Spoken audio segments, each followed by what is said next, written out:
जी, अस्सलाम वालेकुम तमाम दोस्तों को, परदेसी भाइयों को जो यहाँ से ख़ास करके यहाँ से क्या हम पाकिस्तानी या आप इंडिया बांग्लादेश कहीं के भी हैं, एक दिन छुट्टी जाना है जी। तो बात करने का मकसद ये है कि अपने साथ आप जो सामान लेकर जा रहे हैं उसमें रियाल कितने हैं, ये गोल्ड कितने हैं। गोल्ड के मुतालिक जो ताज़ा तरीन सूरत हाल आई है उससे आपको अपडेट कर दूंगा मैं। किसी भी रास्ते से जो भी गोल्ड पाकिस्तान में जाता है उससे हमारा कोई सरोकार नहीं है। मैं बेसिकली इस वीडियो में बात करूंगा जो हम परदेसी भाई जब छुट्टी जाना होता है उस टाइम, यानी कि ये तो आप तमाम जो दोस्त जानते हैं, नबी पाक सल्लल्लाहु अलैहि वसल्लम का भी फरमान है कि आप तुम में से जो भी शख्स किसी सफर को जाए और वापसी अपने घर जब आए तो जितना हो सके उससे वो अपनी यानी कि फैमिली के लिए गोल्ड की, सोने की कोई ना कोई चीज या कोई कीमती तोहफा लेकर आए। तो ज्यादातर परदेसी भाई गोल्ड ही लेते हैं यार।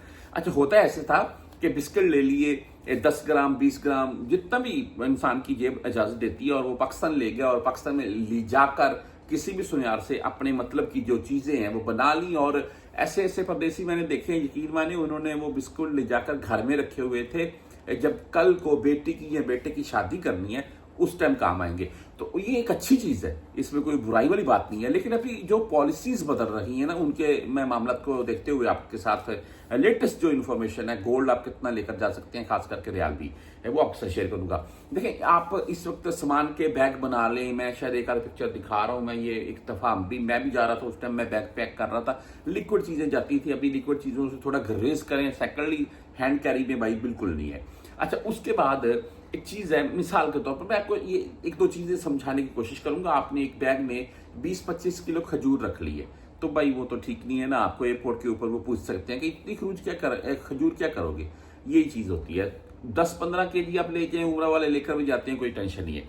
अच्छा, जो रियाल है ना भाई, रियाल 60,000 रियाल के अराउंड में, आप तमाम दोस्त पहले भी जानते हैं, आपने 60,000 रियाल तक लेकर जा सकते हैं। लेकिन 60,000 रियाल से मुराद ये नहीं है कि आपकी पॉकेट में आपने 55, 56, 57,000 डाले हुए हैं और वो जो सामान खरीदा वो अलग है। नहीं, आपकी जो कीमती चीजें हैं ना वो उसी 60,000 रियाल के अराउंड में कॉस्ट होंगी। उन चीजों को आप काबिल गौर रखिएगा। अच्छा, गोल्ड के मुताबिक जो मामला आ रखे हैं, बेसिकली आपको बताना ये हो जाता था। अच्छा, इस वक्त कोई भी अगर मेरा परदेसी भाई यहाँ से जा रहा है तो आप बिस्किट गोल्ड के हैं या गोल्ड का कुछ सिक्का बना हुआ है वो बिल्कुल नहीं लेकर जाना है। वो आपको पाकिस्तानी एयरपोर्ट के ऊपर वो पूछ सकते हैं। स्टेट बैंक की तरफ से आपको वो एक ऑर्डर होता है, वो करवाना पड़ेगा पाकिस्तान से, फिर ही आप लेकर जा सकते हैं वो चीजें। अच्छा, बार मैं सिंपल जो मेरे जैसे परदेसी भाई उनको समझाने की कोशिश कर रहा हूं मैं। आपने गोल्ड का कोई बिस्किट या गोल्ड का कोई किसी किस्म का, ये भाई काले आ रही है दरमियान में, गोल्ड का कोई किसी किस्म का सिक्का नहीं लेकर जाना है। अच्छा, आप भी लेकर क्या जाना है। देखिए, गोल्ड की चैन ले जाएं, चूड़ियां ले जाएं, रिंग ले जाएं, आप ब्रेसलेट ले जाएं, गोल्ड की कोई भी बनी हुई चीज यहां से लेकर जा सकते हैं। और वो भी एक मिकदार, यानी कि मिकदार से मुराद ये है कि आपने अपनी फैमिली के लिए, चलो बेटी है उनके लिए कुछ टोपस या कांटे ले लिए, बीवी है उसके लिए कोई लेना है तो चैन लकड़ ले लिया या ब्रेसलेट ले लिया या रिंग ले ली। ये इसी अराउंड में आप चीजें लेकर जा सकते हैं। लेकिन अगर आप ये सोच रहे हैं कि मैं गोल्ड के 2-3 बिस्कुट रख लूं या सिक्के रख लूं या मैंने चैन, चूड़ियां, रिंग, ये वो, तो भाई वो ममनू है। वो पाकिस्तान के ऊपर आपके लिए टेंशन बन सकती है। इस चीज का आपने खास ख्याल रखना है।